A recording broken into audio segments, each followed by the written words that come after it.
Music, what's up, bro? Um, I want to try to finish the skin tone around his lips here, and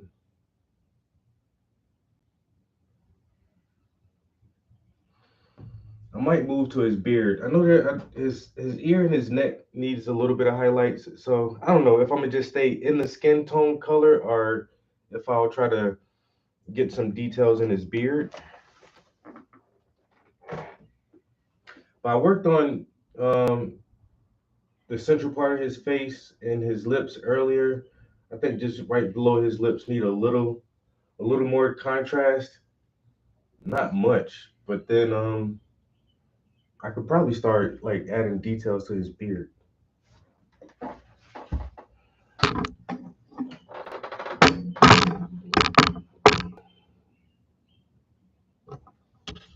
I get this damn camera to focus.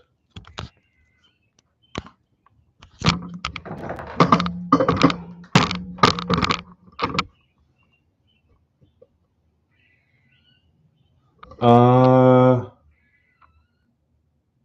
second pass, third? No, this is the final. This is the final. Yeah, this is the third time. So, what's with this camera, folks? I hate this camera, bro.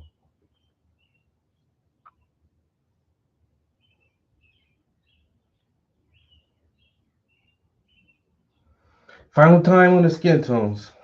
So after I do this, like his hands look really good right now. So I don't think that'll take a long time to get his hands squared away. Just a few highlights to add some contrast in there. Um, yeah, his face is almost like completely done.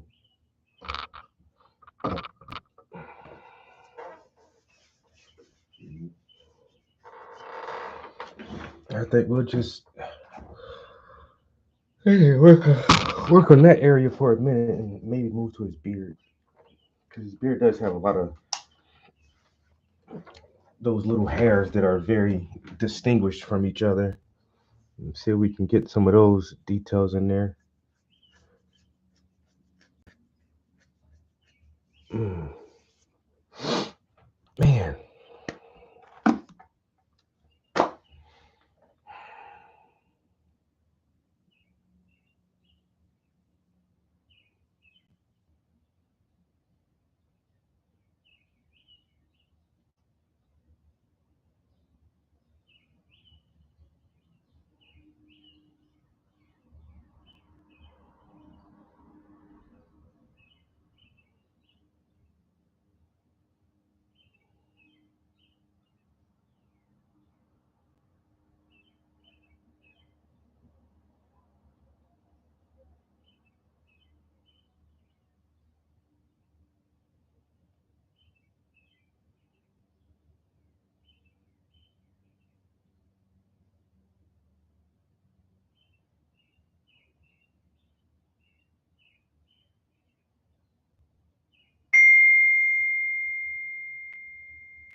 Hmm.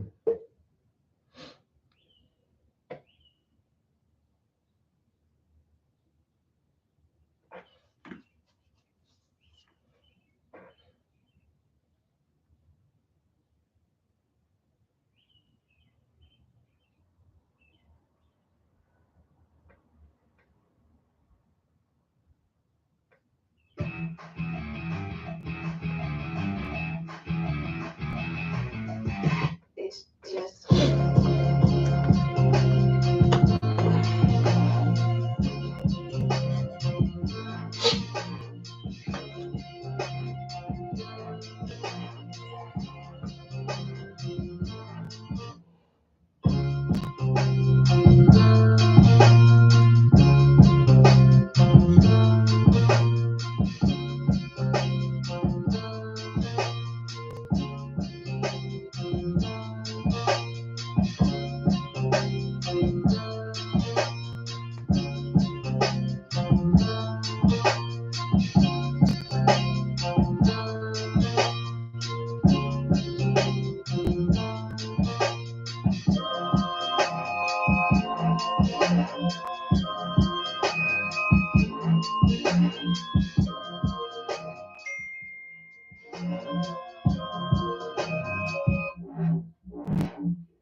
I got some friends checking on me.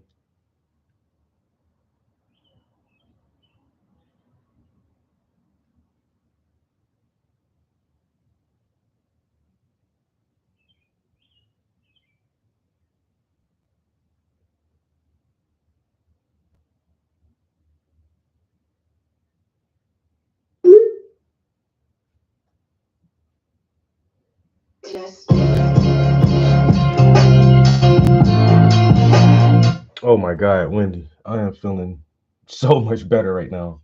Not 100%. There's still like a little pressure, um, a pressure on the right side of my head and like in my sinuses in those same spots. Like it's still kind of there, but not nearly, not nearly as intense as it was earlier today at all. I feel so much better right now.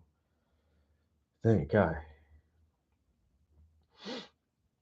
man. I feel a lot better. I also drank like 7 bottles of water and only ate fruit and laid down all day. So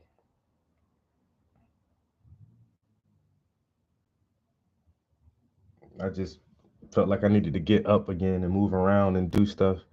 So it's hard to decide if I was gonna play games or Gundam or paint. And I'm like, I'll paint. But yeah, I'm feeling way better than I did earlier. I'm not sure, um, like how depending on how I feel in the morning will determine if I'll go to work tomorrow or not. Because I don't even like how I am now. I don't think I can concentrate at work really. So if it gets better throughout the night and as I sleep again, and I'll see how I feel in the morning. But man,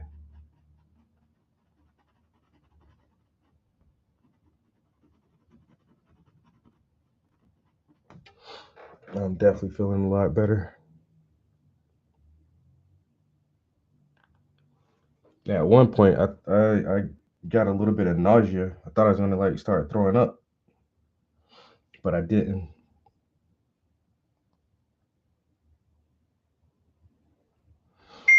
It was right before it got better, it started getting worse, and I was like, "What the fuck?" So I ate another banana, and I was just really hungry too, so my appetite started coming back. So I had a banana, and then I had a apple and peanut butter, and I went back to sleep. And then when I woke up this time, I said I just feel like my body's been rehydrated or something. I swear it almost felt like dehydration.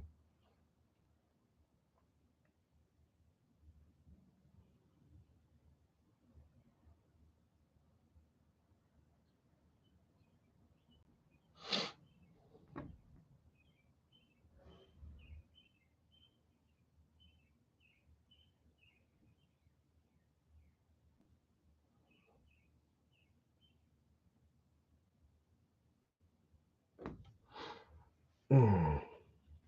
The migraine, yeah, it was the worst, bro. It was the worst, bro.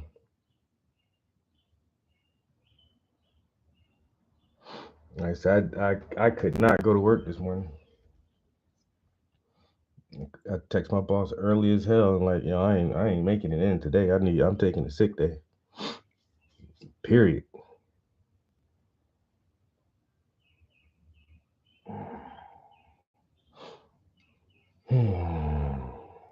All right.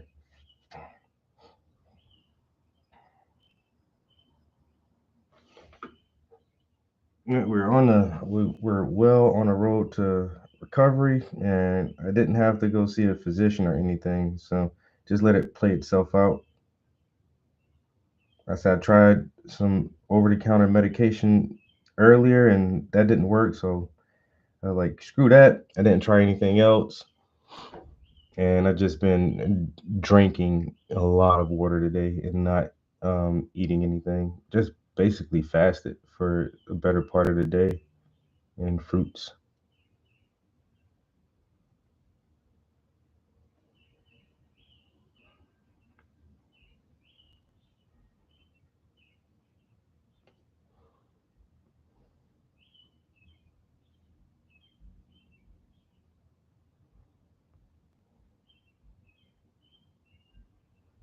Hmm.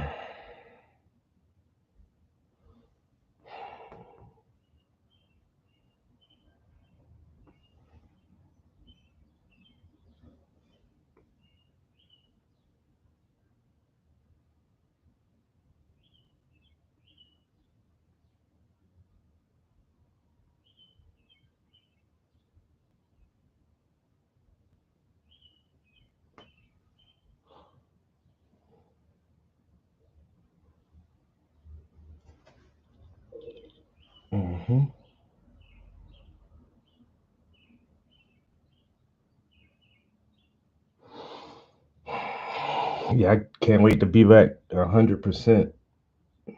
Man.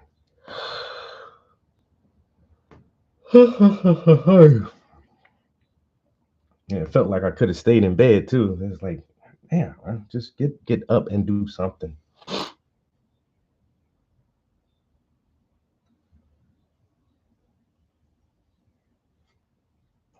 Mm.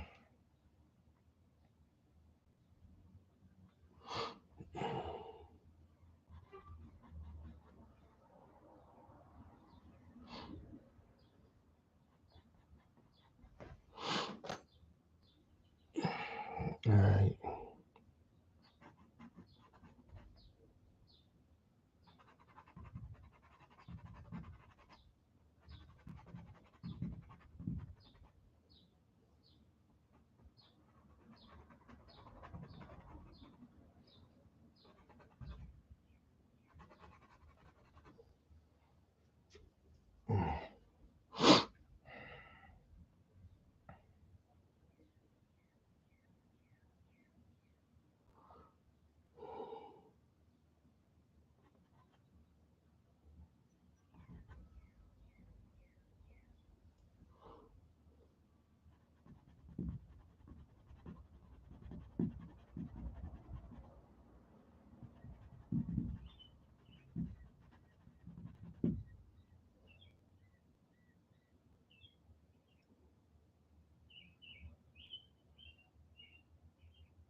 That's not really the same color right there.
Okay, I have to finish the skin I mean, first everything we see is a false reality.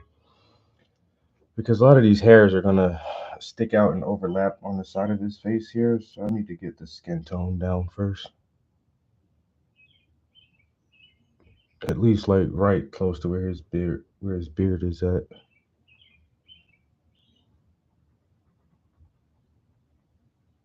I say it's not a lot.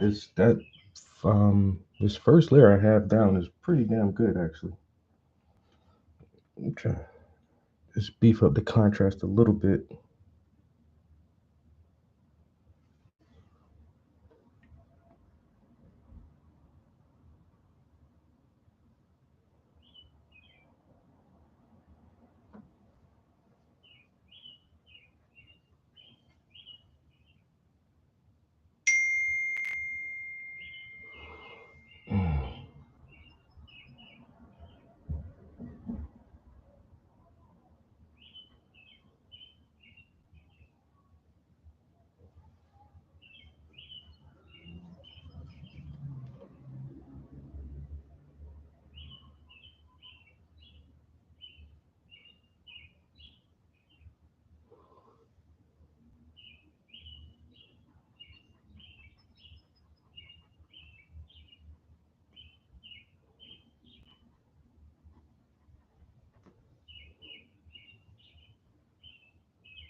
All right, that should get me where I need to be right here at least.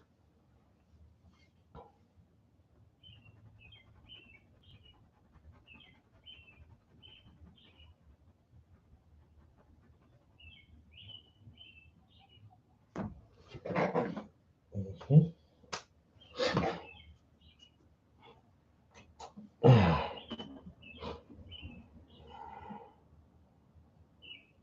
Oh no, it's fucking wet as hell out there right now, bro. It's been raining all day and it's gonna be raining for the next 2 days.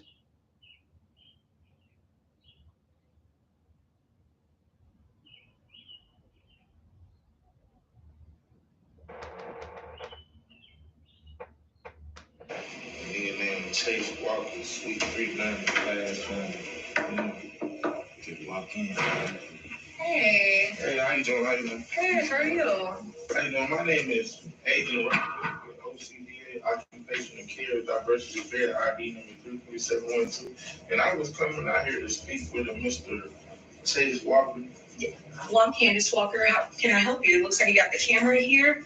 Oh yeah, this is being recorded for quality assurance of our company records and transcripts, but it's no audio. Okay, so what did you need again with Mr. Walker? Because he's on the phone right now. I was coming out here to go over some complaints about what's going on. I guess Class Clown Film. This is a production company or something? Yes, it's a production company. How you doing? You Chase Walker? Chase. How you doing? My name is Agent Rattler with OCDA, Occupation and Care Diversity Affairs, ID number 33712. And I was coming out here to go over some complaints. I don't know why this isn't playing through my speakers. What happened? Okay, what you got a camera? Like I told you, this is being recorded for quality assurance of our company records and transcript, but it's no audio. And I'm quite sure since this is a production company, you need to know how that works. So I was coming out of the goal some complaints. And like I said, what we like to do, we like to remain unbiased in these situations before we make a determination about what we want to do. Okay, you got ID? You got an ID? Yes, I have my card. Yeah, you left the suitcase in the front? Yeah. Suitcases in the front. We just want to go over some complaints. Okay. Because these are apparently coming from your people. You got somewhere we can speak? We can speak out here. I mean, come in the conference room. Okay, what? Oh, this is your wife? Yeah, my wife. Yeah, she in the complaint with us, so you might want to tap it in as one. Oh, she complained? Who complained? That's cool. All right. We shooting her. You have a seat. Okay, I closed the door, though. What's going on? I don't mean to like infringe upon y'all like that, but I just want to go over these complaints because there was some serious Well, complaints. who complained though? The complaints about, I guess, you got paid, hired actors or something? Yeah. You doing a bid like that? Okay, so have a seat. I don't want to sit down. Hard to say, oh, done. You ain't gonna You be, still don't even know that. you ain't gonna be the only man standing. Okay. I'll be the last man standing. Be the last man standing. Can you hurry Okay, up? so right now, I'm gonna get to it. Right here it says he's insensitive to people personal life. He makes us work 14 to 18 hours. I don't make nobody. Time out, let me finish, time out. No, this is the real company, these are real complaints. Once I write them down, they become true. And it say right here, you let your wife dress you and she lets you wear her ex-nigga shoes. Great. He talks too much. Always late, but expect people to be on time. First off, Time out, right here, this letter say, he won a lawsuit, but let his mama run off with his money. Now they beat him. And he only hired women, so he can be the only one we look at. okay. The verbiage in there already had me. First off, Like I said, once I write it down, they become true. I don't only hire women. I hire mostly women. Okay, Because so, they organize. My wife here, she approves. As far as dressing me, like what? She don't dress me. it say right here, she let you wear her ex-nigga shoes. No, he's smaller. His shoe size is smaller than mine. You say your wife Where he's coming from? from the inside. From the inside. Yep, and you say you let your wife pick the people, the women that you hired? No, we discussed it together. So it's like a polygamy thing y'all got going on. No. She was in the town and No, y'all it's taking not polygamy, bro. Like, what does OCTA stand for again? Occupational care, diversity affairs, meaning we care about people's jobs around here, no matter what color. So you just walk around with a camera, just harassing people, like, This is not harassment. What is it? Like I said, this is a real company. These are real complaints. How you think I know your name? How you think I know that she let you, wear your? Public information. How you think I know you won a lawsuit and now you and your mama? That's public. Information. That's public. Not the fact, you and your mama beefing, you ain't spoke to that lady in 5 years. But you around here act, you want to hire actors. You need to act like you like your mama and love your mama. Okay, is you done, bro? Cause I ain't seen no ID, I ain't seen nothing. I ain't never heard of this before. Well, you hearing of it now, this is a real company. Okay, well, I need to get you in my office, bro. Cause you take my time out. Bye, cameraman. What in the world? You. Okay, let's start over. Start over? Have a seat. What am I having a seat for? This is my office. You can leave. What am I having a seat for? Okay, hold on. Babe, this is a joke, no, so this we have to go, right? I mean, I'm pranking you. These ain't about you. No, they not. You was saying like, I gotta go see somebody else that look like 50 young Crockett in the boom. Yeah, What? all that's fine. That ain't me, bro. It could be you. No, it ain't me. All right, beautiful white princess. Oh, When you become black, you become a queen. Bro, you can leave. Working 40 plus hours the a week fuck? just to feel stuck, burned out, and Let me see, when you come back, you become green. Just That nigga wild for that shit. Yo, somebody just said that to me. I don't know what the fuck. That shit's crazy.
Just different.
you ever heard content creators say, comment the word burgers below and I'll send you over something for free? And then when you comment,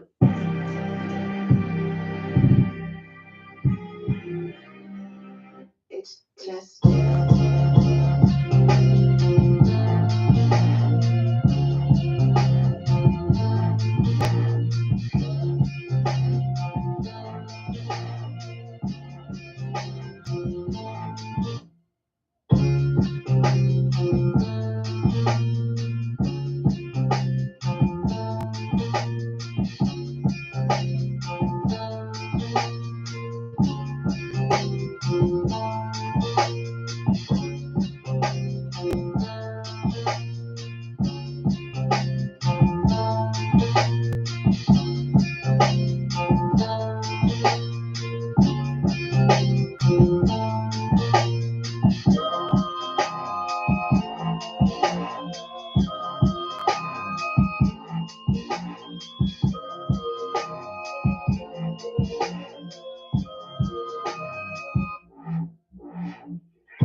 I'm almost finished this song. I only got like a couple more bars to write to it. What time is it? It's on 6:30.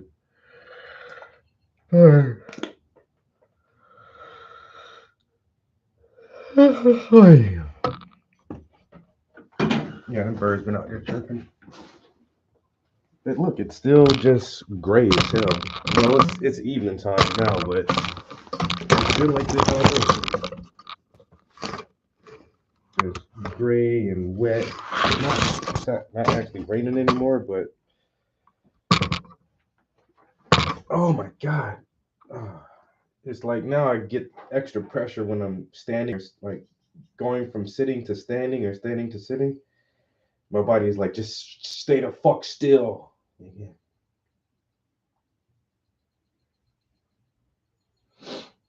Yeah, so this is what we look like for the next week is rain, rain, rain, rain, some sunshine, cloudy, rain, rain, rain. Like we have the fucking worst weather right now, and we're not gonna get any sunshine until next Monday. And I really do think that plays a major effect on people's health not being able to have sunshine, especially dark skinned people. We need sun. We need sunlight to metabolize our vitamin D. We're like photosynthetic in that way, yo. I need fucking sunshine.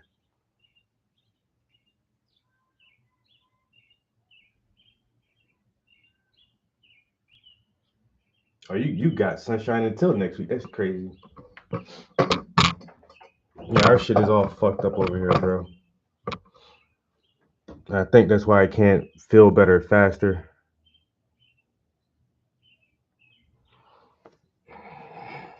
That's why I can't feel better faster. I don't have access to any fucking sunlight right now.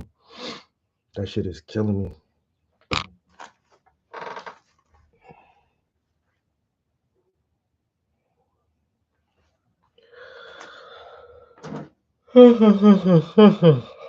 Bro, I was in bed like at least 90%. This is the second time I got out of bed. I came in the studio earlier for about an hour, feeling really terrible, and lay back down. I've literally been in bed all day, and this is the second hour I've been out of bed. Only time I moved is to go to the bathroom, and as I grabbed some fruits, and I just brought fruits in my room. So it's like when I did feel like eating something, I just had like fruits on my nightstand. I set a banana there and some apples there. And I always keep water everywhere. Like I got a case of water in the hallway. I keep a case of water in my bedroom. Like I don't know. That's why I'm surprised I didn't drink any water yesterday. So I didn't have to move for that. So yeah, I was literally in the bed most of the day. And now I can't get my energy back up. I keep yarning and I feel so sluggish and lethargic. It's just like, God damn it, bro.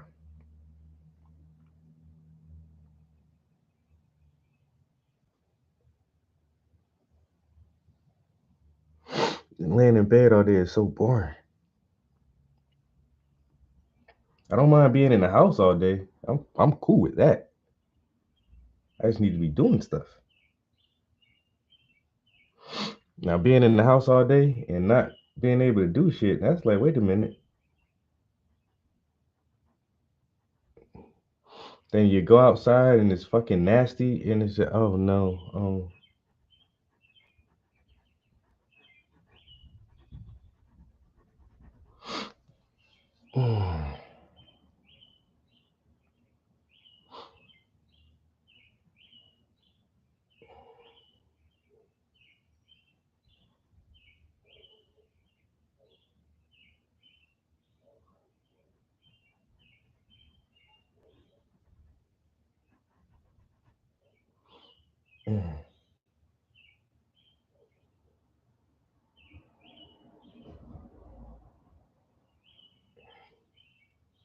I think I'm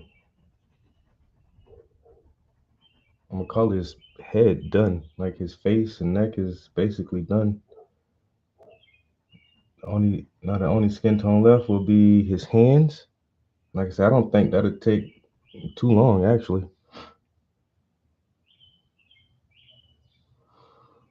So I say depending on how I feel throughout the evening and in the morning, I may or may not take the day off work. If I don't go to work tomorrow, hopefully I will feel better enough to like get some more painting done. Try to finish all the skin tone, and then we'll move to his jacket. No, his hat. Get the skin tone done, and then we'll move to his hat. See if we can knock that out, and then move to his jacket.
All right, guys, I think that's it right there.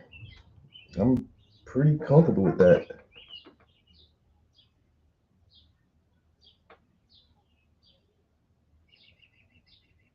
They say soon as you get sun, I'll be getting rain. Ah, damn it. Um, hey, when you're not motivated, just stay consistent, bro. Even if you're not feeling good. I mean, if I was in a hospital or something, I can understand that. But do you feel bad? Yeah, you feel bad. You don't feel great. Can you still move around a little bit? Yeah, okay, we'll do something. Eh, like fuck. I don't feel good. I don't give a fuck. You not about to die. Is you dying? You're not dead, is it? Then go do some painting then, nigga. Shit. Go do something. You been in the house all day, laying in bed all day. You not dead.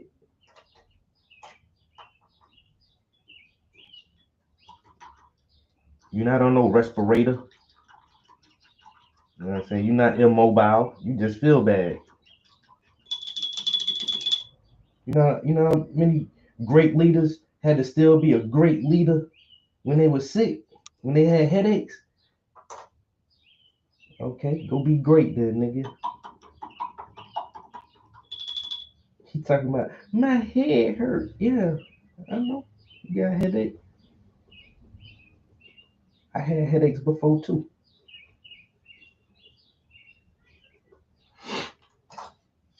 At least your job let you take the day off.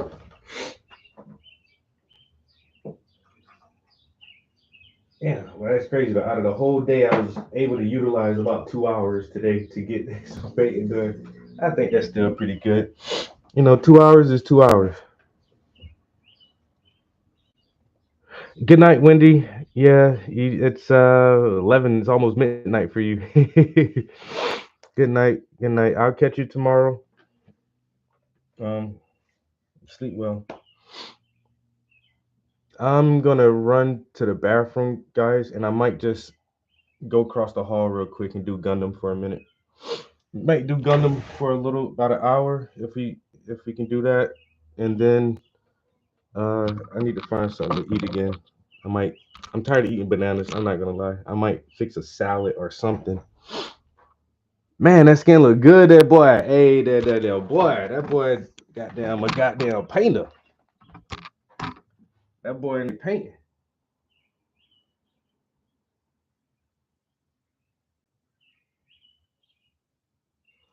I ain't gonna lie. I'm pleased with that right there. But his face, I'm really pleased with that.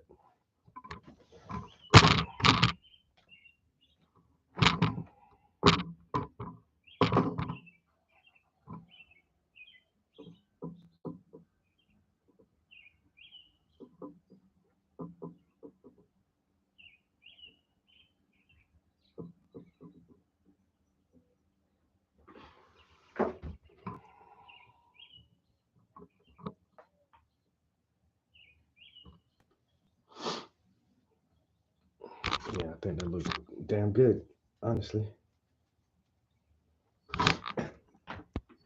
We'll be able to take a break from doing this for a little while.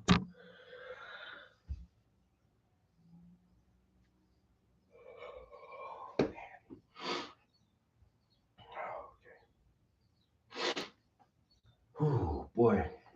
All right, let me go to the bathroom real quick, guys. Oh.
All right.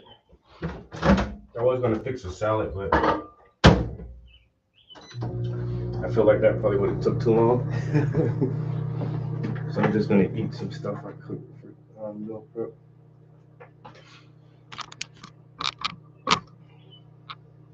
Is that better than photograph?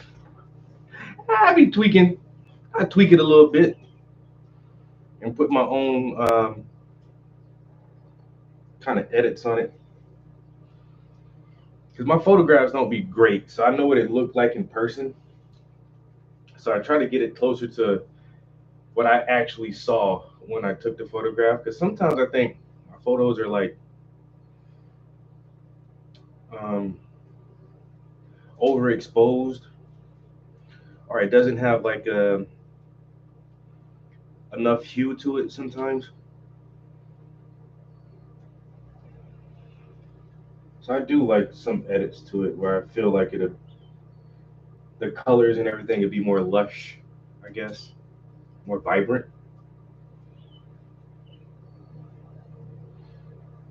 Mm.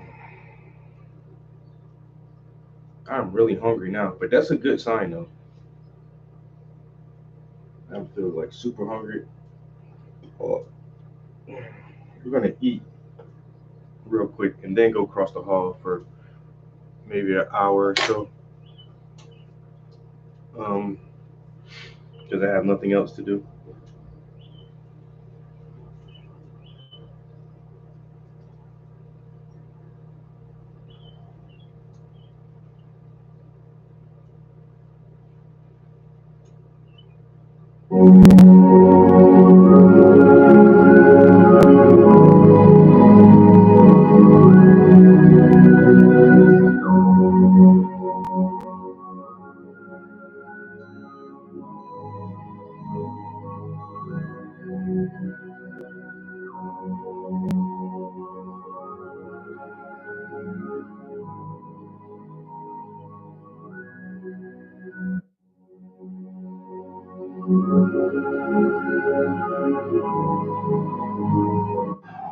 That right there is a clear indication of how good this inspection is going. Phase two. Let me show you what we're looking at.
Ow, that's fucking hot. That's some hot shit right there.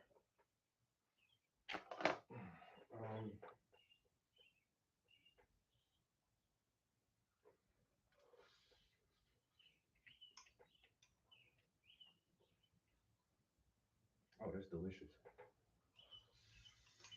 Oh,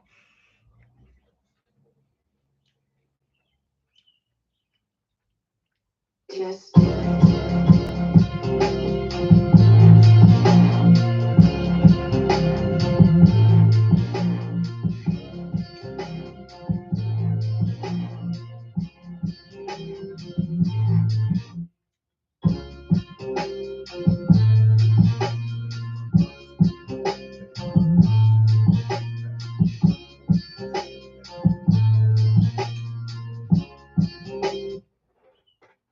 all right. So this second verse says,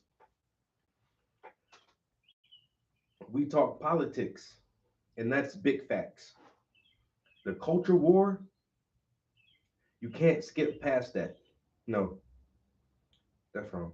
Okay, we talk politics, and that's big facts. The culture war, you can't skip past. Yeah, I jumped in, made a big splash, then I hopped out with a big bag and collect cash like it's knickknacks. Plus, I pimp hoes like I'm slick back. You a big bitch with a big back, and she eat a dick like a big snack. It's a sitcom, but ain't shit funny because the situation can get ugly. Um, Granddad, my big buddy, about to wild out like gin rummy. Might crash out on you big dummies, and I might crash out on you big dummies. About to cash out, that's big money. And I need two more bars, but I can't figure out how to keep the eat a dick like a Big Mac.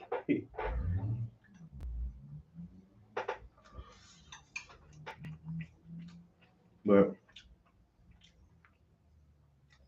so this beat is a remix of the Boondocks beat.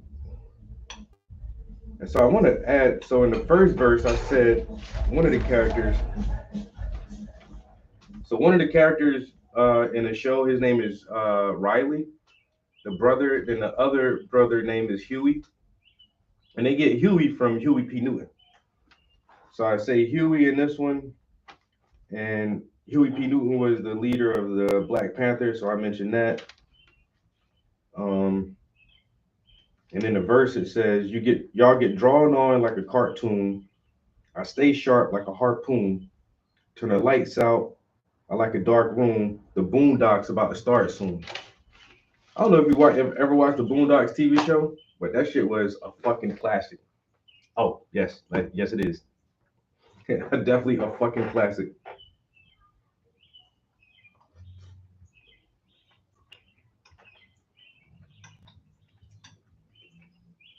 So I can figure out two more bars. The song will be done.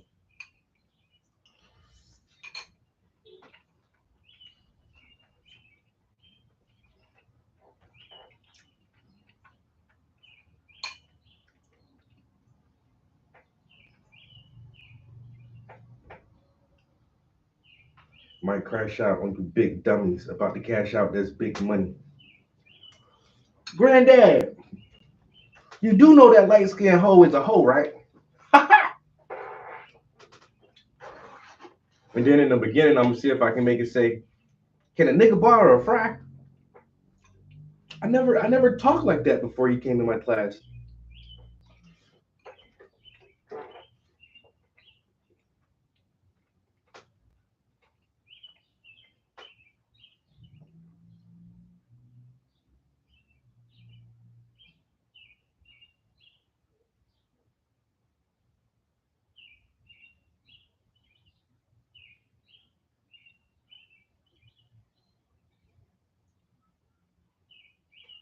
Don't understand is that if it's so offensive to them, then why do they say it over and over again? So Riley said the N word before you did that morning. He says it every morning. He calls me nigga. He calls the other kids nigga. He calls himself nigga all the time. Nigga this, nigga that, nigga please, bitch nigga, nigga, have you lost your mind? Nigga, check that hoe. Nigga, you bullshitting. Break yourself, nigga. He says it so much I don't even notice it anymore. Last week in lunch, Riley says to a classmate, "Can a nigga borrow a French fry?" And my first thought wasn't, oh my God, he said the word, the N word.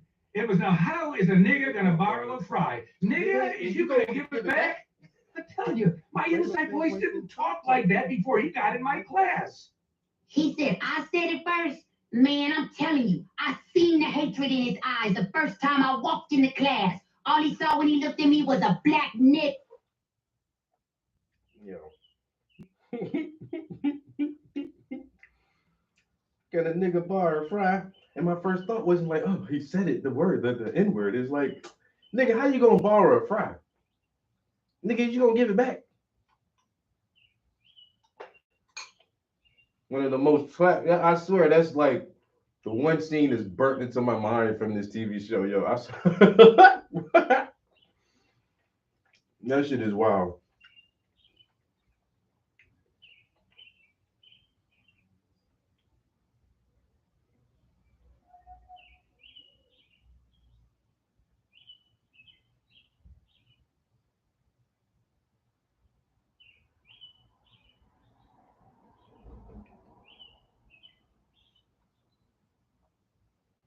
A nigga moment.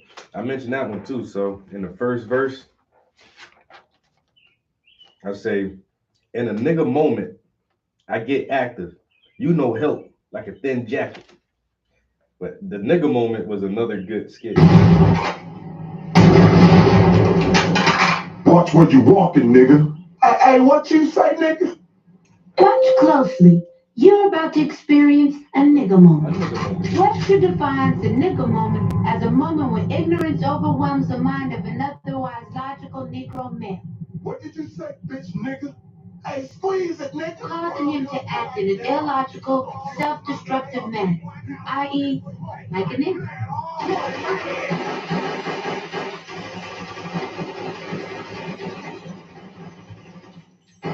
Nigga moments are unpredictable. Hey, wait, man, wait. This is stupid. Hey, you right, dog. Look, let's put the guns away and go on about our business. Freeze! But they all end up bad. If they had their own category, nigga moments would be the third leading killer of black men behind pork chops and FEMA. It's a fact. Behind pork chops and FEMA. Yo, this show is crazy. I love this shit. Oh yeah, when you bored, just watch an episode of the Boondocks, yo. Just watch any episode of this one. Especially the one when they first introduce a pimp named Slickback. And yes, you need to say the whole thing every time. No, a pimp named Slickback. And I pimp holes like I'm Slickback. Yo.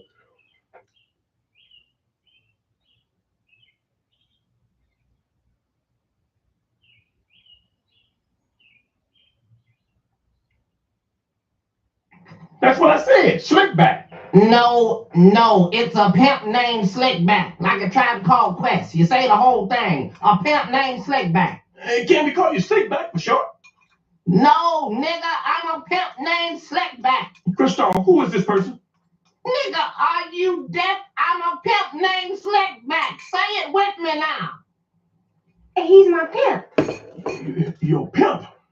So you really are Yes, she's a hoe. Come on, bitch, now. A pimp named Slickback. Could I please have a minute? A minute? Let us pray the pimp's prayer. Lord, please pray for the soul of this bitch and guide my pimp hand and make it strong, Lord, so that she might learn a hoe's place. Amen. Amen. Yeah.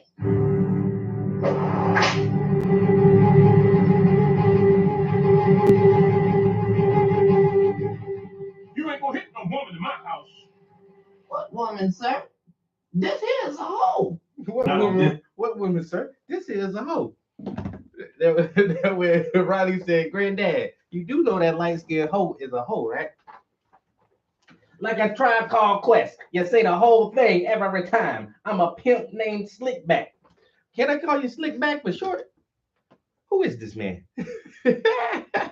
Yo. Yo, a pimp named Slickback.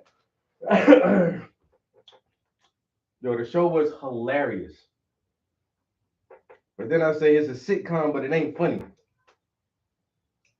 Because the situation can get ugly. They talk about a lot of real shit. It's funny as hell, but it's a lot of real shit in here, yo.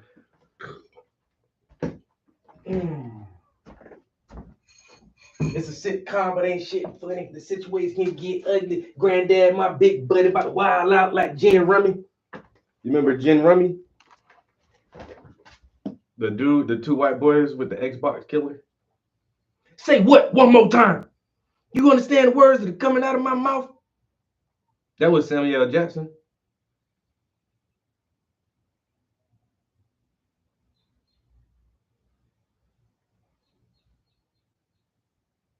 Tried the hydro bottle for a week and I wasn't expecting this. So I got one of those hydrogen bottles that just came in the mix.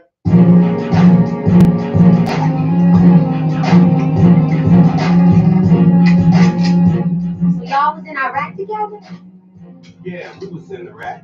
What did you do? We was looking for weapons of mass destruction.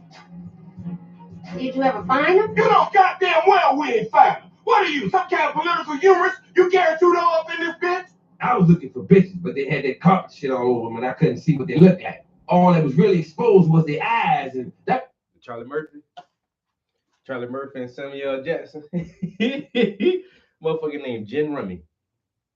For me, because, you know, shit, I'm looking at the eyes can be pretty, and I take that carpet off, and then I got a tragedy. Well, no, we ain't found. But I always say the absence of evidence is not the evidence of absence. What? Simply because you don't have evidence that something does exist does not mean that you have evidence that something doesn't exist. What? What country you from? What? What ain't no country I ever heard of? They speak English in what? What?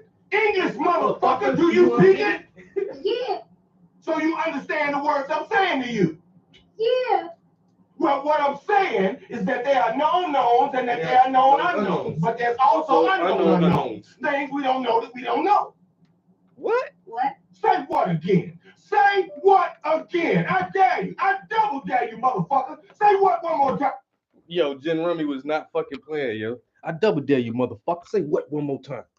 English. Do you speak it? Do you understand the words I'm saying to you? Yeah. What I'm saying is there's known knowns, there's known unknowns, and then there's unknown unknowns. Things we don't know that we don't know. What?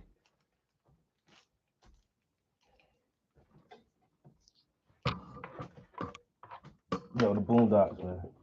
Boondocks, classic show. If you've never seen the Boondocks, I feel bad for you.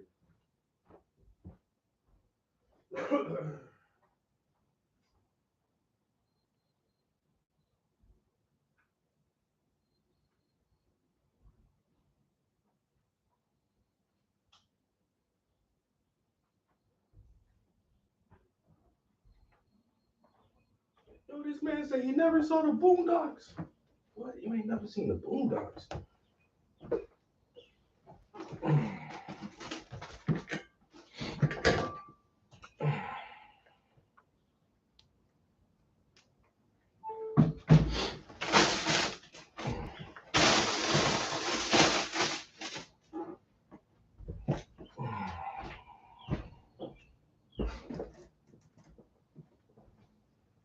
Connected to iPhone. iPhone disconnected. Ready to pair. Oh yeah, that shit is old now, bro. That's why a lot of younger people don't know about the Boondocks. That shit is old as shit. What, 18 years ago or something like that? Damn near 20 years. I was in my damn 20s when I was watching that shit, I think. There's known knowns and unknown, known unknowns, and then there's unknown unknowns. Things we don't know that we don't know.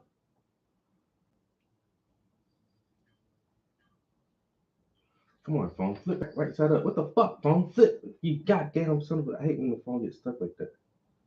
You know what? Now I gotta close the whole fucking app out.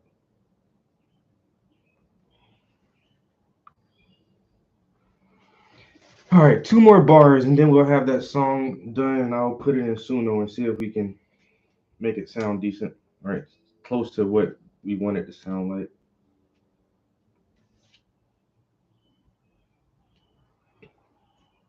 Yo, I watched an episode of Joe Rogan. Well, I didn't watch it. I put it on TV and I listened to it. November 6th, 2020, 2005. That's when it aired. Damn. Oh, it'll be 20 years this year. That's wild. I'm so fucking old.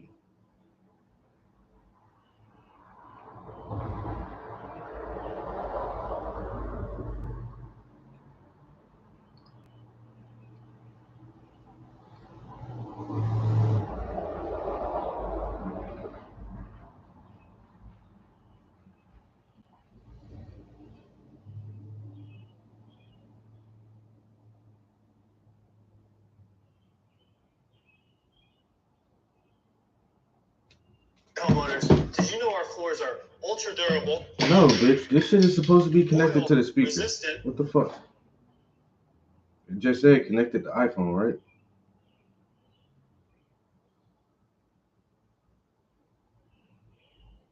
Connected to iPhone. You already said you were connected, but then you lied to me. And The Joe Rogan Experience. speaking of the Jews, have you seen fucking Kanye's new song? Bro. What is What? Here's the thing. What? My First of all, yeah. kind of catchy. Well, that's Kinda the problem with it. That's the problem. It's Yeah. like the guy from production, like he's never lost a step. He can No. make a beat. He can he's so talented. He's a genius. He's a talented producer, man. I do think it's like when first of all, I think people are kind of asking him questions because most of the shit he puts out is like self-release kind of commentary or thoughts. Because he's saying just fucking crazy, It's the craziest thing But I've ever seen. But there is a thing where that song is like, what are you doing, dude? Like, what are you doing? For It's real? the ultimate pushing back. Yeah, I guess. But there is like I think I have a pretty, let things go kind of vibe to me. Right? Obviously. Yeah, Your fucking right. Like, show. yeah, Like, I don't. show's ridiculous. It's a ridiculous show, and I've always been like, yeah, say whatever you're gonna say. But I do think like making a catchy song about that, I'm like, what are you doing, man? Like you're just getting at a minimum, you're just gonna get more people that think it's cool to say Heil Hitler. Like that's at the minimum. Well, I think that's part of the program. I think it's part of what he's trying to do. But I mean, is that cool to do? I guess if you're like, well, it's fun to troll the masses and get them to do that. Okay. But what I'm saying is that like at a minimum, you're going to get less educated people to go like, this is a fun thing to say. And you're like, I mean, is that good? You really want people just walking around and be like, it's tight, man. Heil Hitler. Like, that's fucking insane. It's crazy. It is crazy. But it's also kind of a sign of the times. I guess. Because of the chaotic world we're living in. Yeah. And it's like, okay, this kind of highlights the benefits. I mean, I want to say this like carefully because I don't want to think I want to say real clearly. I don't support people saying that. I don't think it's a good thing to say. No. I don't say it. I certainly don't think any racism is good. I don't think anti-Semitism is good. I don't think anti-Christianity is good. I don't think Asian hate is good. I don't think anything is good. But there's a benefit to just letting people talk. Like, let people say whatever the fuck they want to say, even if it sucks. This is the benefit of Twitter. But this is also the bad part. It's like the fucking song has so many millions of hits on Twitter. It's been banned from every platform. Yeah. But is it good to ban things from platforms, or is it better to let it be out there and let people talk about it? Because if you ban it, then people want to hear it more. That's true. And then it becomes more popular, and then it kind of supports what he says, which is that there's this concerted effort, if you talk about Jewish people, that they're going to remove you from everything, remove you from banking, which is what he's saying. They run everything. So if they didn't, like if it was just you were talking shit about Puerto Ricans, look what happened to Tony. Nothing. Yeah. He's doing great. Yeah. You know what I mean? Like if there's certain people that you're allowed to pick on and make jokes about or mock or say something, and you can get away with it. Yeah. Well, I think he's made his point. I think we all get it now. It's never going to end. Yeah. But how does it end? This is the question. When I was watching that song, first of all, I was by myself. When I first saw the song, I was like, what is this? Yeah. Like, no way. Yeah. No. It's like, no way. No way. And I'm watching it on my phone, I'm like, yo. And then my first thought was, how does this end? Because this ends. This is going to end. There's going to come a time where they're going to realize, like, this is a problem. Yeah. So how does it end? Does it end in assassination? Does it end in There's definitely people that want to kill him. financial ruin? Yeah. I don't know what his financial situation is. I know that like there's been all these over the last 5 years, there's been times where like his, net worth has been reported at like such a crazy amount. And then I remember like funds were frozen and he was like, I don't have anything. And then it was like all back. I don't know what his financial situation Well, is. they can't steal your money, Yeah. but they can debank you. Yeah. Where no one will bank with you. Right. So it's like, how does that work? Like, where do you get your ATM card? Yeah. Is it from the Bank of fucking Portugal? Like, what do you have to do? Like, how does that work? You know what I thought about when I was watching that video? I was like, how do you get, I don't know, however many actors? That's easy. That's the easy part. I think it's crazy. I think a lot of people would be like, what? Oh, that's the easy part. You put out a casting call in LA, everyone's soulless. They have no fucking soul. Nuts. They just want to get famous. You're gonna do a project with Kanye? Okay, All let's right. go. What Let's do do I have it. to say? Also, I'm just acting. Just Yeah. like that guy in Inglourious Bastards wasn't really a Nazi. Right. I'm not really a Nazi. Listen, man, I gotta do what I gotta do. I got kids to feed. Yeah. It's nuts. It's pretty nuts. He's super talented, man. One of my thoughts after hearing that song was like, man, I wish he would release the song with like a different, you know what I mean? With a different hook. Like, yeah, it's not personally. gonna happen. No, I know he's not going to, but that's what one of my thoughts was. I was like, man, I wish he would. It's so crazy. It's so crazy because his last album before that was a banger. It's like he came out of the gate showing people that like he still got it. Like, yeah, you might have pulled me off all these platforms. You might have debanked me. You might have taken away my Yeezy deal with Adidas, but damn, I still got it. And that one was released everywhere, right? Yeah. On all Yeah. platforms, Oh man, that's in the Spotify playlist that we play in the green room all the time. You know, there's some fucking killer songs in that, man. It's like he's classics. Yeah. Classics. He's got so many bangers. Yeah. But you know, this one, he's just like letting people, I guess in his eye, I mean, I don't know. I haven't talked to him about it, but I guess he's like, I'll do whatever the fuck I want. Well, I'm gonna say clearly. whatever the fuck I want. Yeah, clearly. So I'm going to do the one thing that you're never, ever, ever supposed to do. I'm going to make a catchy song that's Heil Hitler. Yeah. Yeah. It's just like, whoa. That is the ultimate, like, whoa. I'll do whatever the fuck I want. Yeah, and you had to say, like in the casting, there's like a description of all the stuff. If you want to be a part of this production, like you have to be comfortable with swastikas. Is that was in the? Yeah. He's got a diamond encrusted swastika. That's also insane, dude. By the way, you know a Jew's holding that. Probably. Yeah. Or at least supply the diamonds. Yeah. Where the diamonds come from? That's insane. The Jewish people have been controlling diamonds for a long time. It's insane.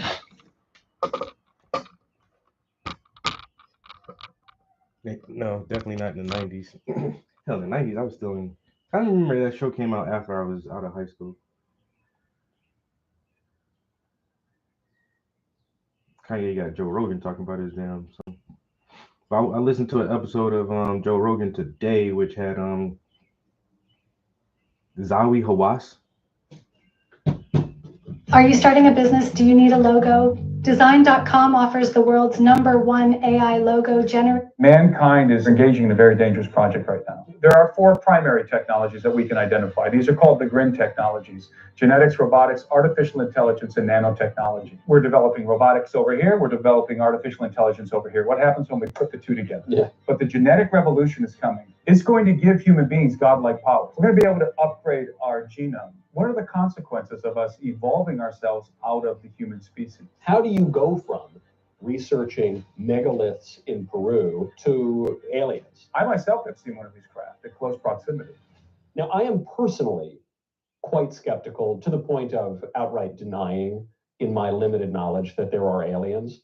The church has not made any statement on that. I mean, and no sort of definitive teaching on that. And some saints even are reputed to have entertained the notion of extraterrestrial aliens. Obviously, he's not quite Catholic, but he was High Church Anglican. C.S. Lewis writes a whole series about aliens. Which I've never read. Everyone tells, you know, I I've read the never- Chronicles of Narnia front and back like 10 times. I never read the other series they wrote. Everybody tells me I have to read. I'm cursed in that I love culture, but I hate reading fiction. And so I haven't read it either, nor have I read Narnia. But I have a debate in this building, and I'm actually fearful of which side you're going to come down on. I have a debate. I actually read The Lion, the Witch, and the Wardrobe when I was a kid. It was a really good story. The Chronicles of Narnia, and then they started making the movies afterwards. Bro, how you never read Narnia? The Lion, the Witch, and the Wardrobe. All right, got 2 hands here. Got 2 hands.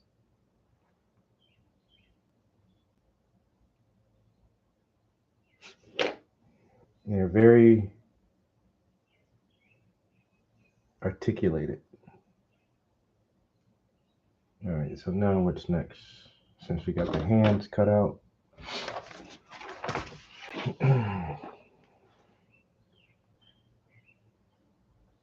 debate with my friend and colleague Matt Walsh. I'm very anti-alien. He's very pro-alien. He might be an alien himself. If he is, I'm going to call Tom Homan and have him deported. Are aliens real? Well, this is, for me, this is where I spent a lot of time on this subject. And this is an interesting crossover because I often talk about these two topics in the same setting, the antediluvian world and all of that, and then usually find my way over to the alien topic because I write a lot and talk about both of these.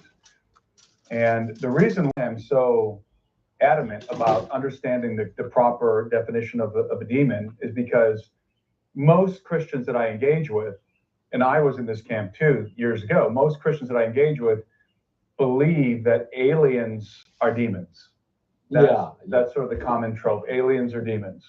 I totally understand the sentiment. I understand what people who say that mean. So it's not illogical to me, but it's definitionally wrong. So they have bodies. They have bodies. I also believe, by the way, I want to make this statement. I also believe angels have bodies. I don't believe that angels are disembodied. I believe angels have bodies like us. In fact, in my book Birthright, I refer to them as our elder siblings. I think we're very, very similar. We're not the same, but we're very similar. They eat and drink, they make music, they do all the same things that we do. And they did them first. They pre-exist us. But getting back over to the aliens topic, here's what we can know about UFOs and aliens. And I'm going to say this definitively, because I interface with all kinds of people. I interface with people in government. I interface with some congressmen. I'm always very curious about this topic. Well, there's now a major congressional committee investigating UFOs. That's right. Yes, I've talked to a couple of congressmen on that committee, talked to Lou Elizondo, and who was the main whistleblower in the last hearing. And I'm very well versed in ufology. And one thing that is undeniable to me, now people in your audience may not believe this, and that's fine, but to me, because I've done a lot of research and I've made myself very conversant with this material, UFOs of non-human origin have crashed, have been recovered, including the bodies of the pilots. Okay, so until you said that last part, you could, in principle, say, well, maybe it's the Chinese, or maybe it's some new technology that someone came up with, or maybe it's our own technology and just some part of the government didn't know. But if little green men are being recovered, little gray men, then it's probably not the U.S. government. When you have exotic technology and you have non-human, as David Grush describes them, biologics, non-human biologics associated with these crash retrievals, you are not dealing with a human phenomenon, and you're not dealing with a supernatural phenomenon. What you're dealing with here is a physical phenomenon. You're dealing with corporeal beings who are at the helms of functional technology. Technology, by the way, that doesn't just appear out of thin air. You know, there had to be blueprints for these things. They had to be manufactured. The raw materials had to be harvested, processed, and refined to create this technology. And the technology I'm referring to is advanced aerospace vehicles. Okay, so my skeptical read on that very statement from a whistleblower on UFOs, so we've recovered these vehicles and there were non-human biologics in it. Oh my God! My skeptical, maybe even cynical, is it's our technology. We're faking out our adversaries, and it could remain. If you find one little dog hair in an otherwise human-made or even piloted vehicle, you could say there's a non-human biologic. There's an ant got into the drone. Maybe again. That's a prejudicial read. I'm not basing that on any scientific or technological finds there. You're saying, no. It means what it sounds like he means. It's ET. We're going to try and convert you here to Alberino and Walsh's perspective. All right. I might need something a little stronger than that. Well, the problem with that is, first of all, you have crash retrieval events going back to World War II. Yep. Cold War era, and even some predating World War II. Okay, so you would have to make the claim that, assuming that these crash retrievals are real, let's just assume for the moment, for the sake of argument, that they happen. That we, the United States government, or some other government around the world, including the Nazis, had that kind of technology, but we didn't deploy it during World War II. No, maybe that we had some kind of airplane, or in these days, maybe some kind of drone, or some other kind of vehicle that I can't even really imagine, and that these things sometimes malfunction and they go down, and we make up stories about them. But we're talking about craft, we're talking about aerospace vehicles that are capable of making right-angle turns at thousands of miles an hour. That's what we're talking about. That's at least the whistleblowers today are saying. It's these what, little tic tacs that are, it's what has been observed by many, many people and filmed. I myself have seen one of these craft at close proximity. I was, some years ago, when I was first getting into this research and studying all different aspects of ufology, including alien abductions, I'd work out with my brother-in-law in his basement. We'd be lifting weights in his basement, my brother-in-law, Tony. And many times the topic of our conversation would be this, aliens and alien technology, Bob Lazar, reverse engineering of exotic technology. I think that's empty. Often this was the topic of conversation. And one day we're lifting weights in his basement and my brother-in-law says, hey, let's go run over to GNC. I want to grab some supplements. But it was getting late and the GNC store closed. I think it closed at 9 o'clock or something. And so we hop in my car and we're in Cleveland, Ohio. We drive to the suburb over Brook Park, Ohio, where I grew up. I was born in Brook Park, born and bred in Brook Park, Ohio. And we drive over to fuck about all that extra details, man. Keep going. The Brookgate Shopping Strip Mall. And there's a big born and raised we're there. Approaching, it's probably around 8 o'clock, 8:30 at night. Very cold. It was in February. Very, very windy. Very, very frigid, windy day. And we're approaching the intersection, and on the other side of the intersection is this large parking lot, and you've got the strip malls. And I remember there was like a Hollywood Video. It used to be a Blockbuster here on the corner. And we're talking about, at this moment, we're not talking about UFOs. We're talking about something else. See, I can't believe people like this with this story. He's giving too many extra details. It's where I was born and raised, and it was a really stormy, cold day. And just get to the fucking point, bro. It sounds like you're writing a story. It sounds like you're writing a fictional novel, trying to give all these extra fucking details to it. Like, I don't care how cold it was outside. Who gives a fuck if it was cold? Tell me what you saw. Me and my brother, we were lifting weights. And then we were going to go to GNC, and it was really cold, and we were in my hometown, and like, bitch, fuck all that shit. You sound like you about to make something up now. All of a sudden, my brother-in-law says, hey, what's that? And we look, and there's an object, a bright object, hovering above that Hollywood Video store. For those young people out there, that's where we used to buy VHS tapes. This was in the 1860s. Exactly. And our first inclination was that's a Black Hawk. That's a Chinook. That's a helicopter because there's a National Guard base close by. Oh, they're running some kind of a drill. And we thought it's kind of windy for a helicopter right now, but we instinctively rolled our windows down.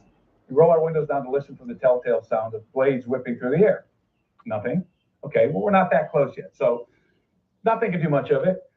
I drive into the parking lot. There's hardly anybody there because it's almost closing time, right? And I didn't even park in the spot. I just hit the brakes and threw my car to park because this craft lifted up from its position above Hollywood Video, the store on the corner, lifted up, effortlessly turns in the air, very, very effortlessly, and maneuvers right over my car, positions itself, not directly above my car, but above and in front. How big is this?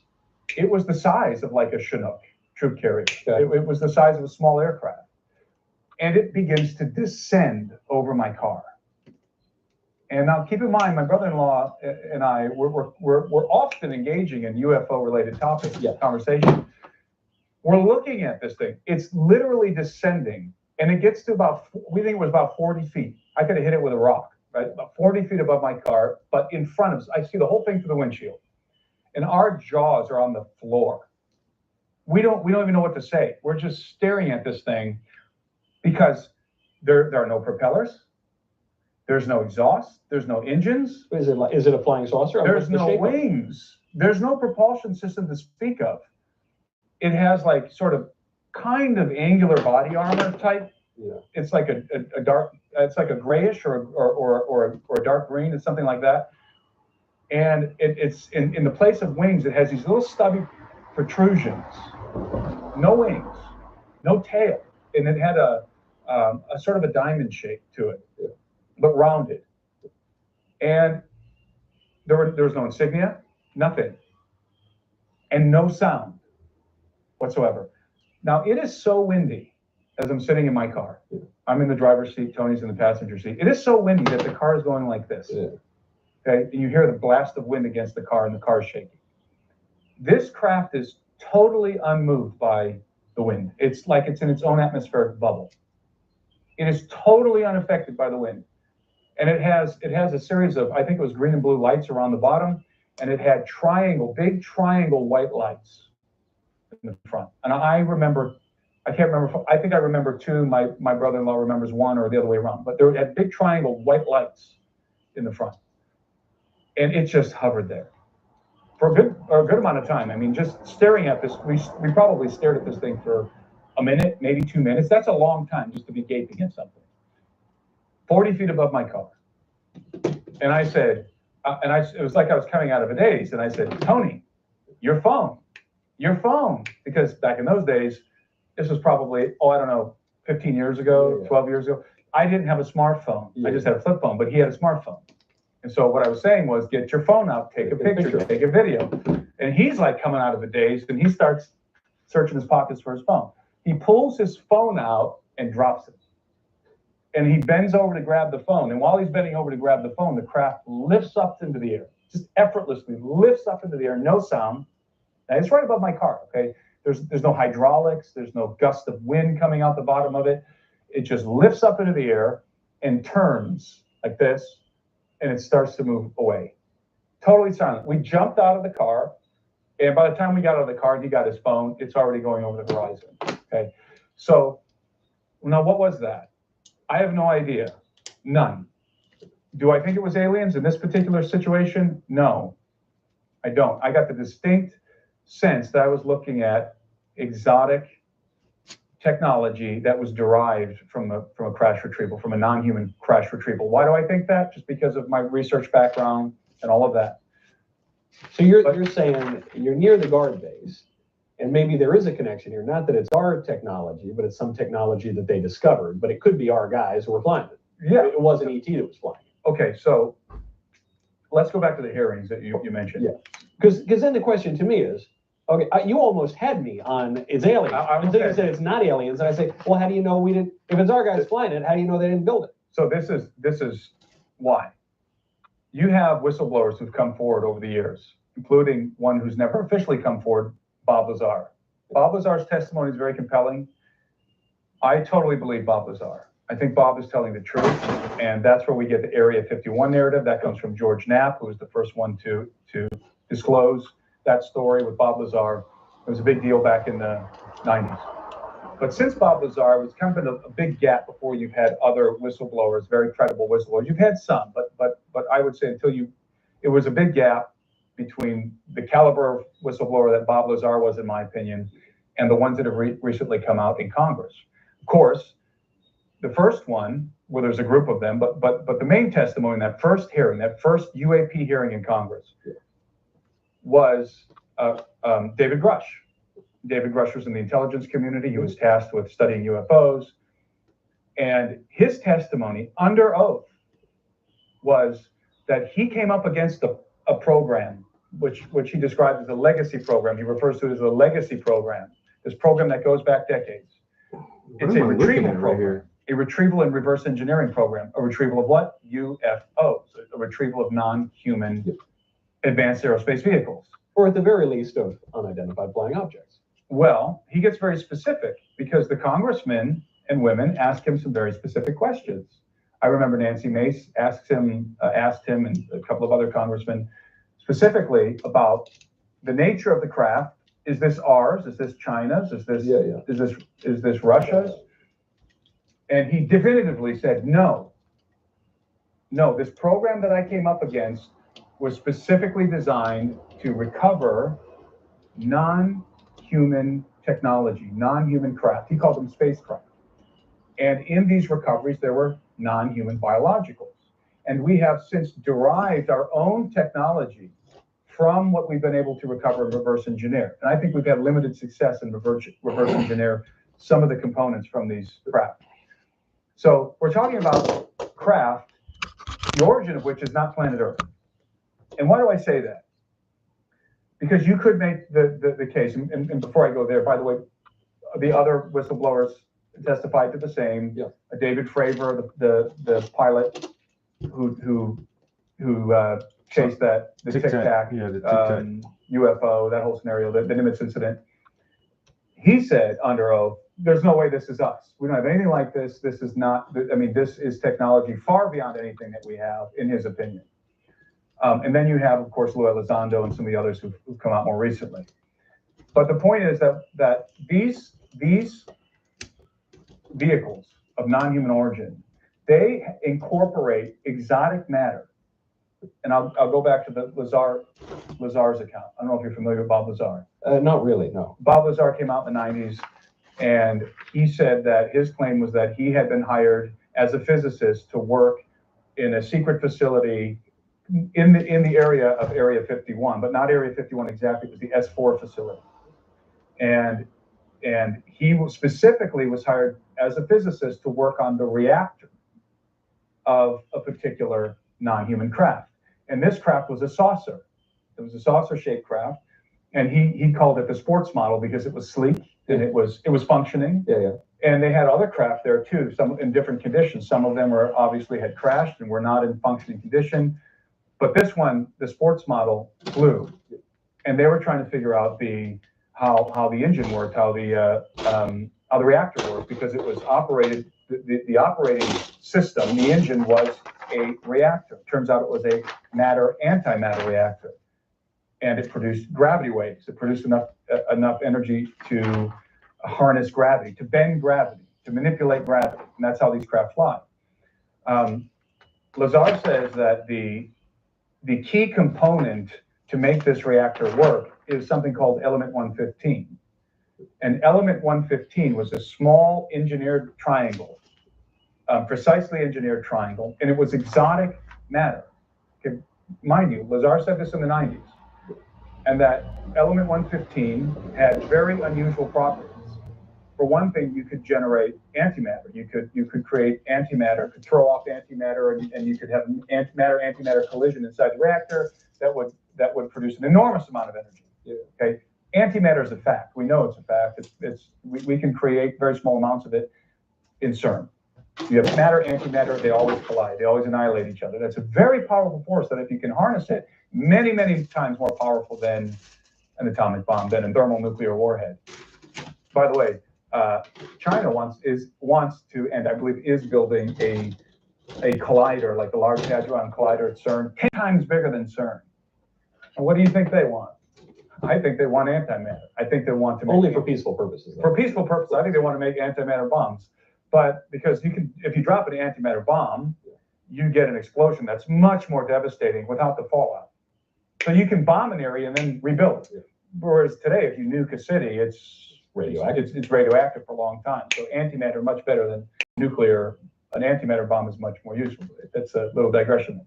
So Lazar is working on this reactor, and the only way this reactor functions is with element 115. Element 115 is exotic. It means it's not on Earth. It wasn't on our periodic table.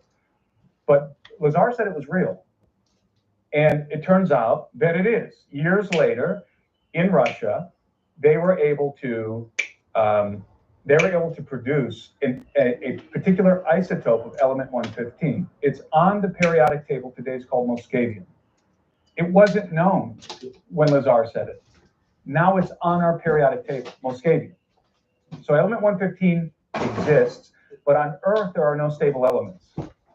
But the element 115 that was incorporated into the antimatter reactor that Lazar worked on was stable, and it was not derived from planet Earth. And that can be said of some of the other materials that are discovered on these craft, and that we can't reverse engineer them because we don't have the matter. We don't have the raw material to do it. It's being harvested from somewhere else that's not Earth. Now, of course, people can believe that or not. They can think that this is just all fantasy is suing from my lips right now. But because if it were, it would be a good comic book. You know, there's this one special element that's not, we don't have it, and it, but you put that magic key in, and that's what makes the magic craft. So I'm not saying I'm actually not saying that I don't believe it, but it does fit a story pretty well. Go to goodranchers.com, use code NOEL for salmon and everything. At the aliens and the antimatter, all the lights went off. All these lamps, which the lamps had new batteries. We checked that. And it wasn't just one lamp or two. They just all went off. Maybe somebody's signaling to us to shut up. So the producers told me they have a $4,000 confidence monitor just to see how the shot is. And it just went out. It didn't turn off. It like fizzed, like the picture got all crazy. That is not a setting on that monitor. At what point in time did that happen when we were talking about? You're talking about aliens and matter and matter and it.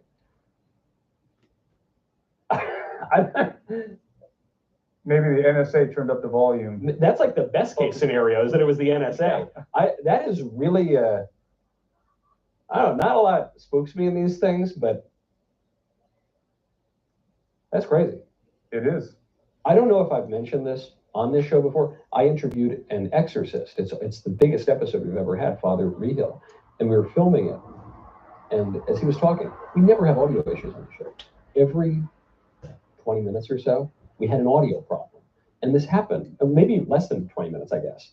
Or it must have been, because we had, 3, 4, 5 times, and we had to stop. And then I asked him, I said, wait a second, does this happen to you regularly? He goes, story of my life.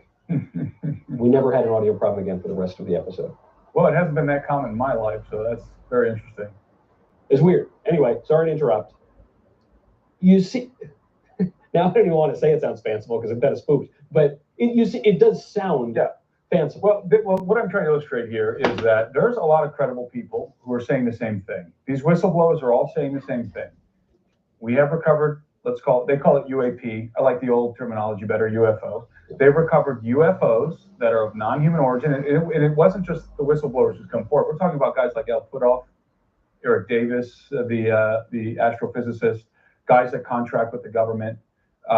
There's more whistleblowers coming forth right now, and the congressmen have heard these stories both in front of the public in the context of the hearing, but also behind the scenes, and have interfaced with these guys a lot. There was another individual who just came out recently named Jacob Barber. I don't know if you saw that. News Nation did a report on that. And he says the same thing. We have been retrieving for decades alien advanced aerospace vehicles. I will concede, at least, I'm friends with a number of members of Congress. And since all the congressional UFO investigations kicked off, people that I would never have expected to be open-minded to the idea of ET are. Right, because of what they're seeing and hearing behind the scenes in Washington, D.C. I mean, most of the guys that I interface with know this to be a fact, that this is, they believe David Rush, they believe his testimony, they believe David Fravor, they believe Lou Elizondo. Their facts check out. Their testimonies are solid, and these are solid individuals. And so the whole point here is, if you have technology with non-conventional components, exotic components that cannot be recreated on Earth, that by definition must be extraterrestrial. Must be.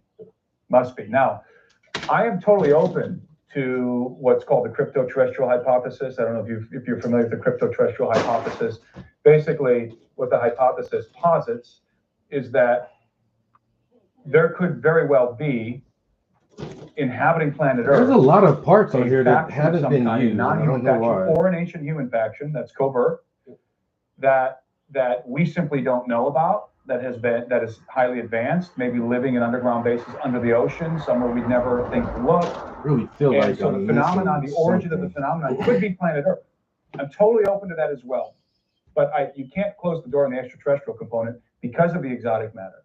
It also, by the way, it's hard for me to imagine where they would be coming from in our solar system or galaxy or whatever. Just given my limited knowledge and our collective limited knowledge on how these things work, it's hard to imagine how ET would get here across vast distances.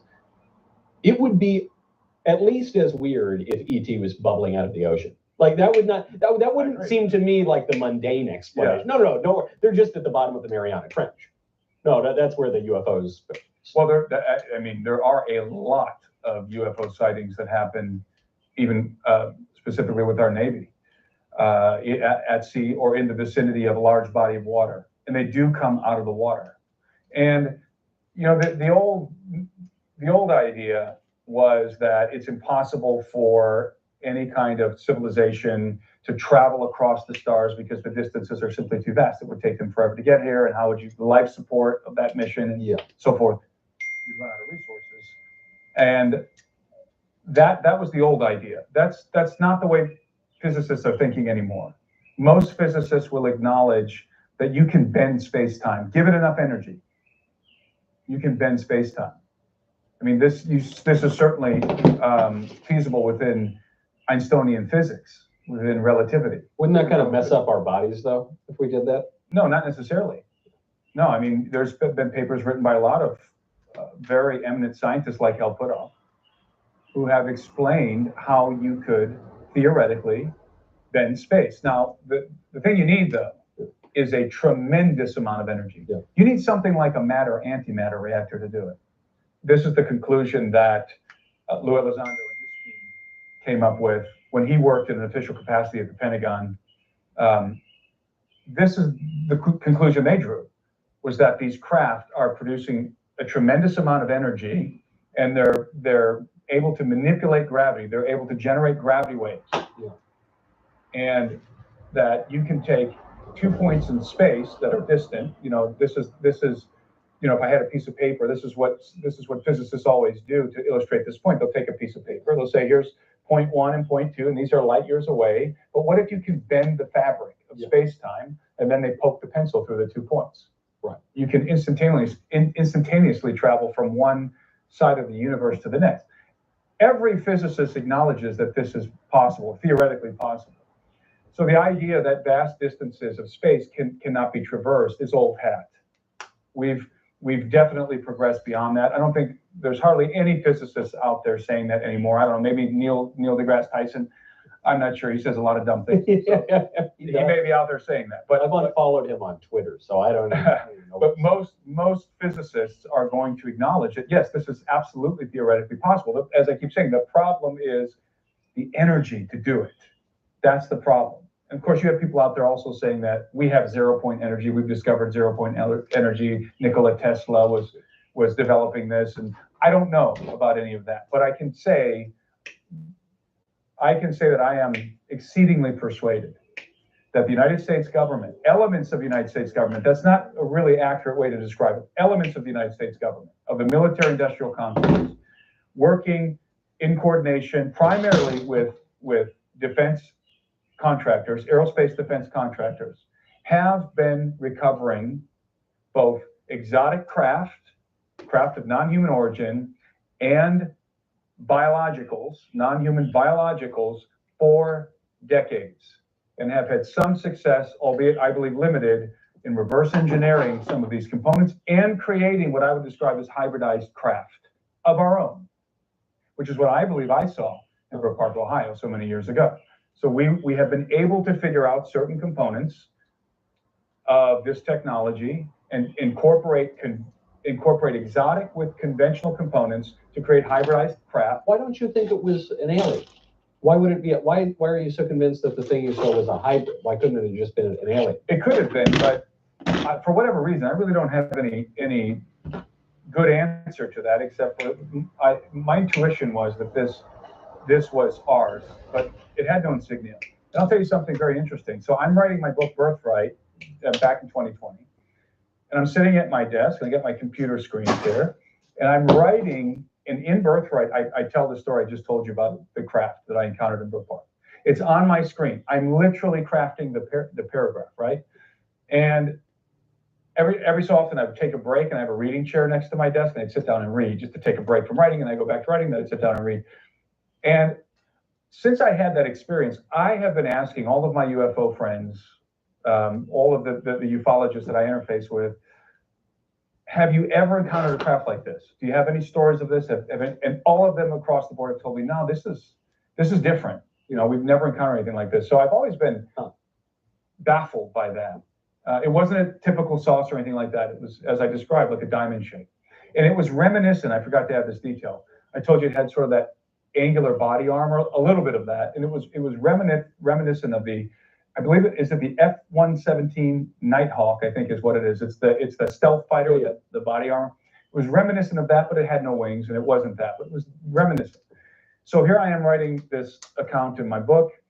I take a break. I'm in the middle of the paragraph. I take a break, and I sit down to open the book I was reading and to continue reading. And the book I was reading was a book called Hunt for the Skinwalker by George Knapp and I believe it's Colm Kelleher. And fascinating book, great book. And I happened to be reading the section of the book where, and by the way, the book deals with this strange phenomena that happens at Skinwalker Ranch. And I happen to be reading the portion where the ex-owner, this is a pseudonym, I think they call him Tom Gorman in the book, a pseudonym, where he is describing an experience that he had on the property, on Skinwalker Ranch. He said that he was on the ranch, walking by, I believe, by this particular mesa on the ranch, and he noticed this craft off in the distance.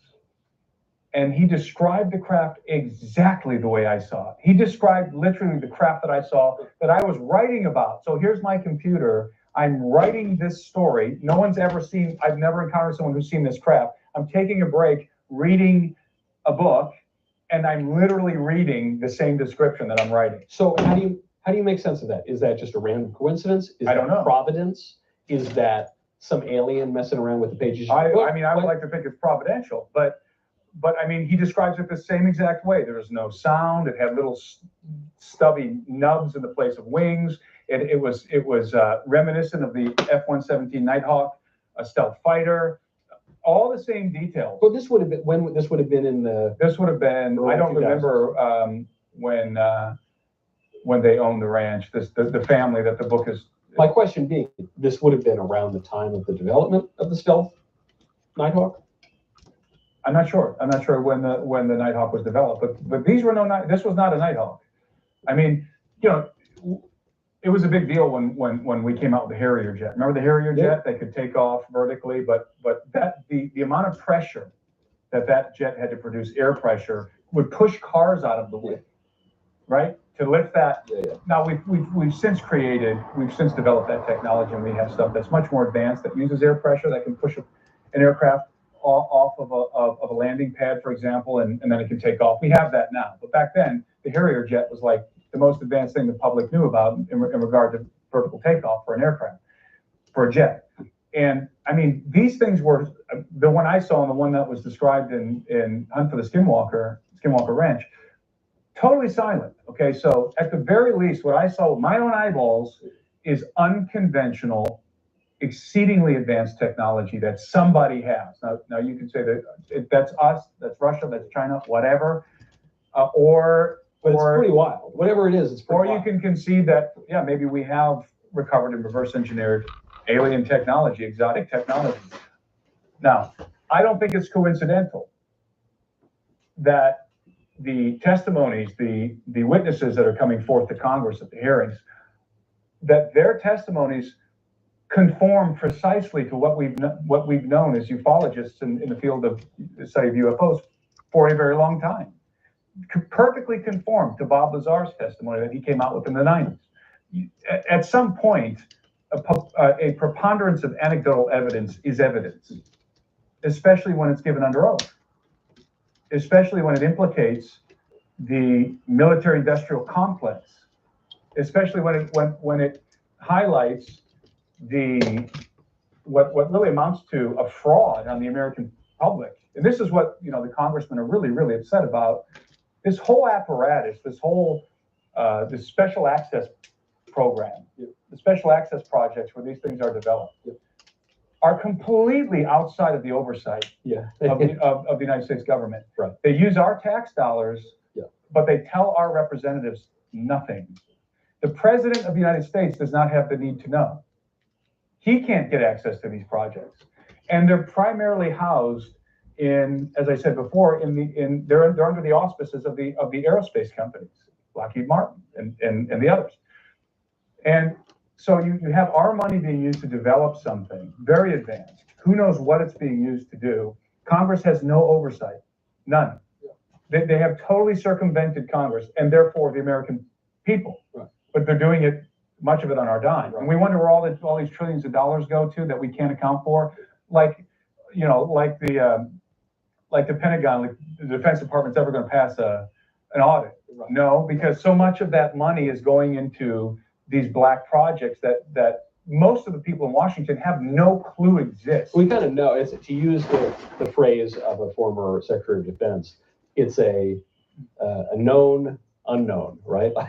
we who do not really know what this is going towards, we all know that these projects exist. We just don't know anything about them. Right. Yeah. And this is the primary reason why the congressmen right now are so exercised about this topic, is because it is a intentional circumvention of Congress. Yeah. And they're trying to rein it in and to have oversight over it. And it's this battle. I mean, I interface with guys who are in the midst of this battle, and it is a battle to get anything out of the government. We'll get to more on the end of humanity and the creation of a new dystopian master race in a moment. First, though, if you want to get the latest news, and if you want to understand what the news actually means, you've got to come check out and subscribe to The Michael Knowles Show every weekday at noon Eastern.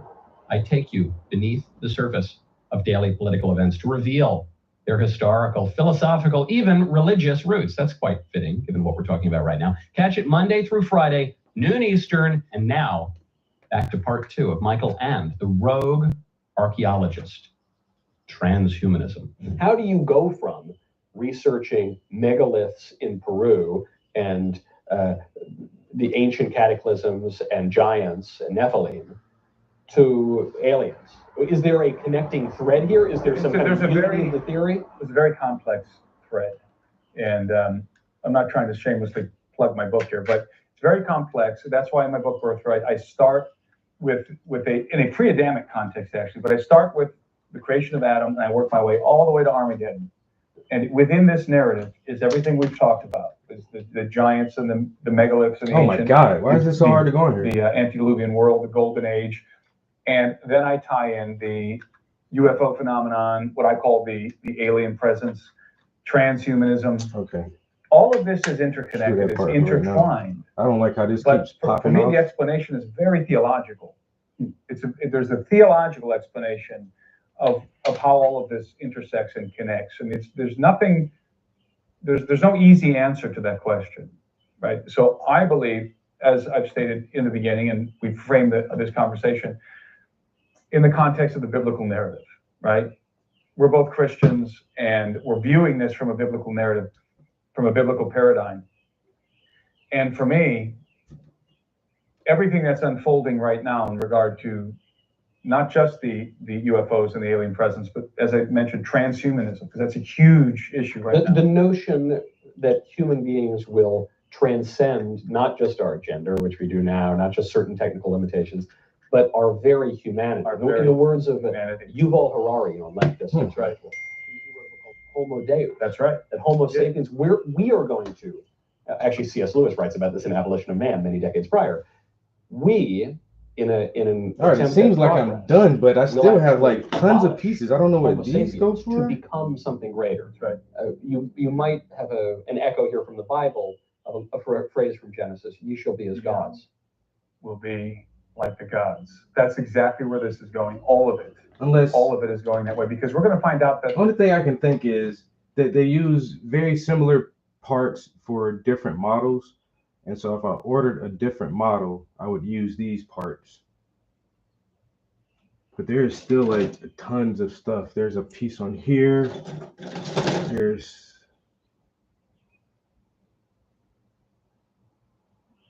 There's a piece on S that's still left. There's two big pieces on here that I wasn't instructed to take off. This thing right here has several parts on it.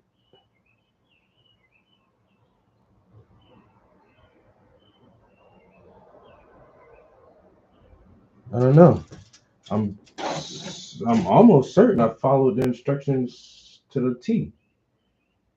And I'm missing, I don't know, I'm not missing, but I still have like several parts that I'm not using.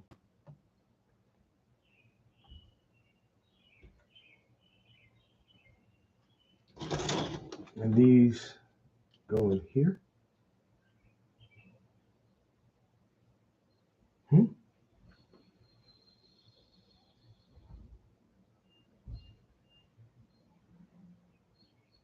Oh, that's where you keep those when they're not active. So this part actually comes out and it sticks in the back of his armor right here and sticks up like that.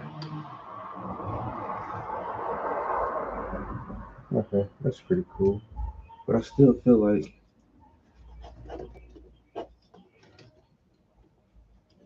I missed some stuff. It feels like there should be something there. I think I missed a couple of steps because I still have too many parts. Way too many parts. Motherfucker. I did some shit wrong.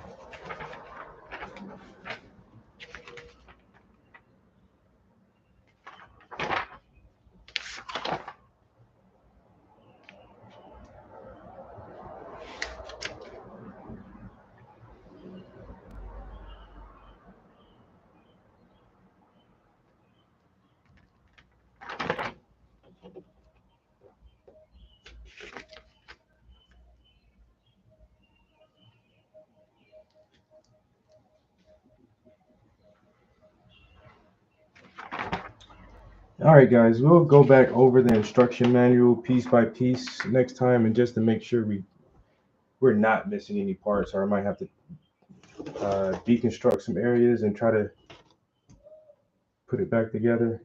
But hey, our Gundam is standing and he has arms and swords and guns and everything.